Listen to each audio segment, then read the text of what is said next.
What's good, YouTube? Alright guys, bringing you here my Infernoid deck profile. Alright, let's jump right into it. I'm gonna start off, I'm playing 2 copies of Infernoid on Nuke. So on Nuke is kinda cool because you have to ban. Okay, so first off, he has an effect where you cannot be normal summoned or set, must be special summoned from hand or graveyard by banishing 3 Infernoid monsters. So a mixture either from all from grave, all from hand, or a little bit of both, right? But he can only be summoned with this effect if the total levels on your field is 8 or less. All the Infernoids have this effect, except for one. That's not really a downside. Anyway, when he's special summoned, he's pretty much like a nuke, as his name. He destroys all other monsters on the field except for himself. So he's not so bad because he's like a dark hole in himself. And then also he has an effect that once per turn during either player's turn, when a spell or trap card is activated, you contribute 1 monster to negate the activation and banish it. So that's huge because it just banishes it, which means if your opponent has a way to get back to their spells, they can't get back to it because it's banished. Next up, I'm playing 2 copies of Tree. The reason I play 2 of each of these guys is mainly because I'm playing the fusion build and I want to keep them in the decks for the target for the fusion. Basically, Tree, same thing, you know, has to be special summoned using 3 monsters, right? And while the total of levels is 8 or less, basically he's Heavy Storm, except he doesn't destroy Void back row. So if it has Void in its name, it's not destroyed. And then he has the opposite effect. During either player's turn, you contribute 1 monster, and then negate a monster effect. So not too bad, you know, they each have the way to stop a monster effect. And then I'm playing 2 copies of this guy, which I cannot pronounce for shit. I think it's like Adondel or something like that. I have no idea. Anyway, this guy, he's not as hard to pull off as the other 2. He requires only 2 Infernoid monsters to be banished, while the total is 8 or less. Basically, if he destroys a monster in battle, he can attack again.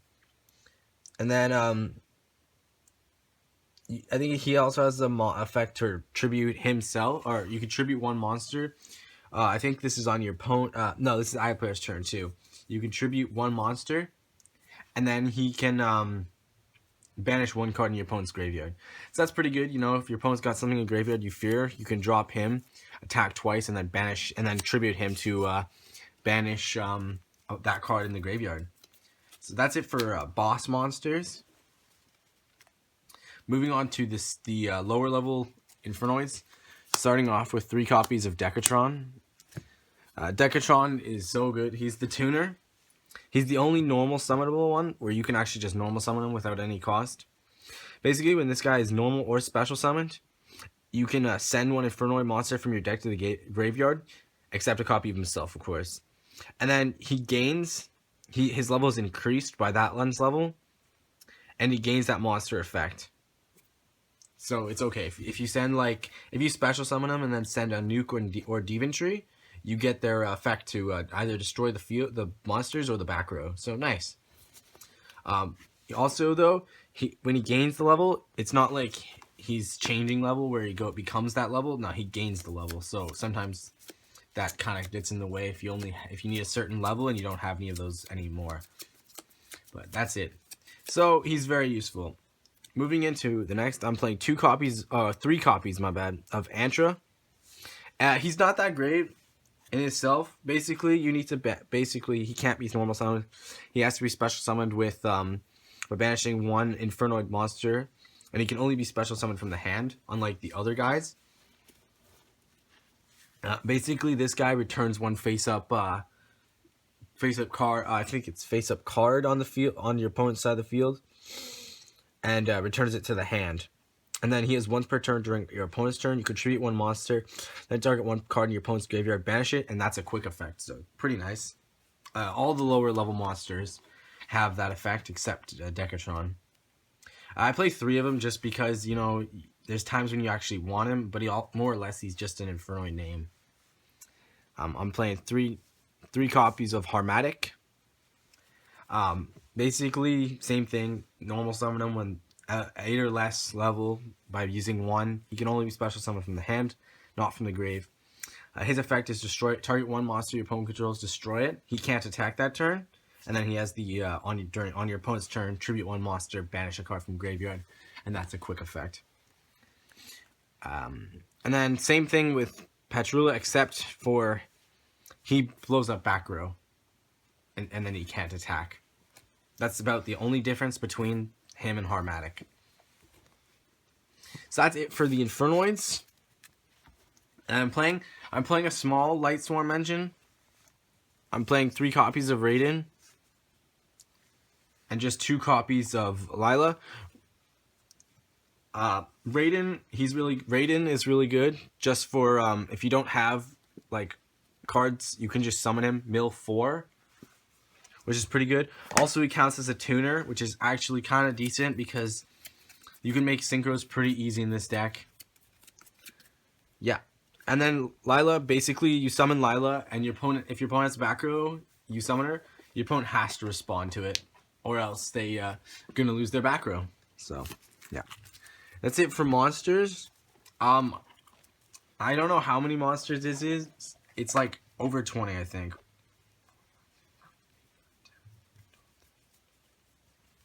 It's like 23 monsters. So moving into spells, I'm playing 3 copies of Reasoning. You kind of have to, like, it's really good. There is, like, I believe in this deck, there's 8 targets that you can summon off of Reasoning. 5 of them being the Light Swarms, and then 3 others Decatron. But if this card, if you activate this card and you mill, like, I don't know, 7, you're pretty good. If you can get at least a couple, like 3 Infernoids in grave, you're pretty good.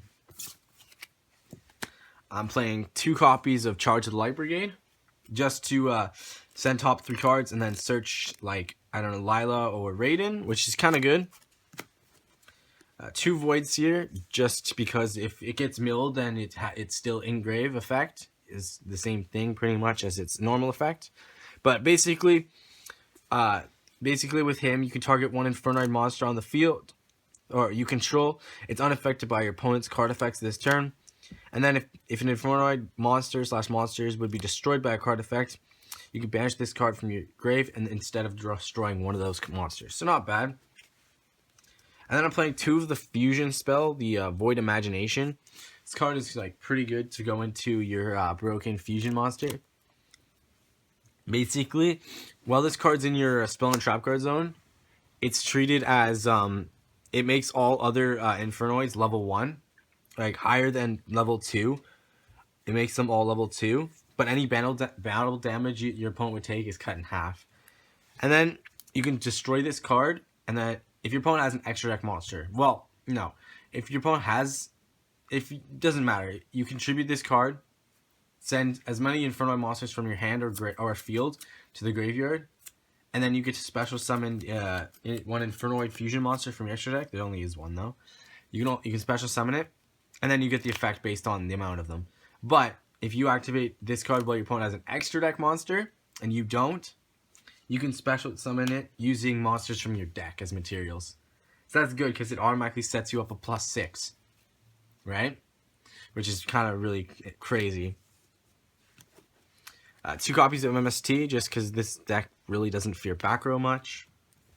And for 1 hours, we're playing 1 Burial from the Different Dimension, 1 Dark Hole, because you don't need the Regeki, because sometimes your board will get clogged with monsters anyway, and you just want to get rid of some of them. And then 1 Foolish Burial, just to be able to search your deck to give yourself that exact Infernoid monster you need at that any moment, right? Alright, and the last card we got is just 1 copy of 1 for 1. It's send a monster from your hand to the graveyard, and then special summon 1 level 1 monster. That's really good because you got Decatron, which then when Decatron's special, you can activate his effect, and then you can send any monster like on Nuke, Deventry, or any monster with his effect, with Decatron's effect, and then you get a plus because it was special summons. So usually you want to send a Nuke or Deventry, and then you get their effects because they recognize that they were. He gains their effects, and then they recognize that they were special. He was special summoned, and then his effect still goes off. So, pretty good. Last 2 traps I'm playing, I'm just playing 2 traps in that Void Launch. This card can be like, yeah, it's not like the best card, but I just like it for a little bit more controlled mill. Whereas you can just during each of your standby phases, just send 2 Infernoids from your deck to the graveyard. But if you don't control an Infernoid monster, it's going to get destroyed. Usually, you'll like set this end phase of your opponent's turn, flip this, draw. You'll mill 2, and then you'll summon something, and then this will die. And it'll just generate you a +2. But, you know, it just kind of helps the deck out a little bit.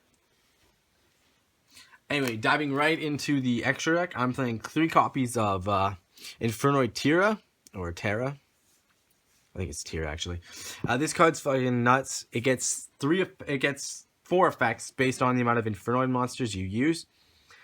You have to use 1 copy of a nuke and 1 copy of Driven Tree, plus 2 or more, or plus 1 or more Infernoid monsters.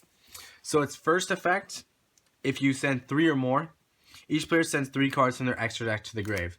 That's kind of why I play 2 more copies. I'll send them, and then they're all treated as just extra Infernoids for banishing. If you get 5 or more, each player sends the top 3 cards of the deck. So that's pretty good because it mills a little bit. 8 or more, each player returns up to 3 of their banished cards to the graveyard. And then 10 or more, each player sends their entire hands to the graveyard. So making this card like second turn, your graveyard's like your second hand. So essentially your opponent's playing with no hand, you're playing with 2 hands. So it's pretty good. He's 34, which is pretty good to get over a lot of monsters. And then when they're just extras, like they're just Infernoids you can banish for effects. So they're not bad altogether. They're pretty good altogether. Moving into the synchros, we got 1 Psyframe Lord Zeta. Zeta, I like Zeta because I like the Psyframe engine because they allow themselves to you can banish them with their effects, and then it removes their levels from the board. So you can drop continuing going off with your Infernoid line, and then on the next turn when he comes back, you have a complete field, and then he comes out, and then you got an extra 25 beater. For another level 7 though, I play Black Rose just because destroying the board is pretty important, and you have the room. 1 Clearwing just for protection and other things, right? That's it for the level 7s. Moving on to the level 8s, I'm playing 1 Psyframe Lord Omega. He's pretty good. He lets you remove cards out of your opponent's hand, so you get to see what your opponent has. And then his other effect, during your opponent's standby phase, you get to return 1 banished card from the graveyard, which is kind of good because I heard this deck banishes a lot. So being able to, once per turn, pretty much put a banished card back into the graveyard just means you can keep playing your Infernoid decks, your Infernoids even harder. And then his other effect, when he's in the graveyard, makes it so you can just target anything in your graveyard or your opponent's graveyard and return them to the deck. So if you send, like, let's say you make Infernoid Tira, and then you send these 2, and then for your effect, and then you send Omega, you get just to put a card back into your deck, plus Omega, back into the extra deck. So it's not even a loss. So pretty much Omega is crazy good in this deck. 1 copy of Scrap Dragon. He's pretty good. You'll make him, and then you'll target himself, plus another card on the field, pop them both, and then you can continue making plays. Pretty simple for him. And then just 1 copy of Stardust. You don't usually go into Stardust. You'd rather go Scrap Dragon or Omega. But Stardust, if you have already a loaded field and you can make him, he just puts even more pressure on your opponent. And then the last synchro we're playing is just 1 copy of Star Eater, because you can make him fairly easy in this deck. But and then he's fairly good, you know, just a general beat stick for the deck. And then for the rank 3s, I'm playing 1 Mech-Whipped Engineer. I like Engineer because if this deck is losing, like, if this deck doesn't, like, have good play set or good start, you can just make him and sit on him for a couple turns. 1 Alucard just for back row removal. 1 copy of number 47 Nightmare Shark, because you put in massive damage on this deck with this deck. And your opponent puts up a defense, being able to just attack directly is really good. And then for the last 2 cards in the extra deck, I'm playing 2 rank 4s, 1 Castel, and then 1 101. Just, you know, for the 2 better of the 2 removals for the XZs. Alright guys, that has been my Infernoid deck. Remember to comment, like, and subscribe, and I'll see you next time.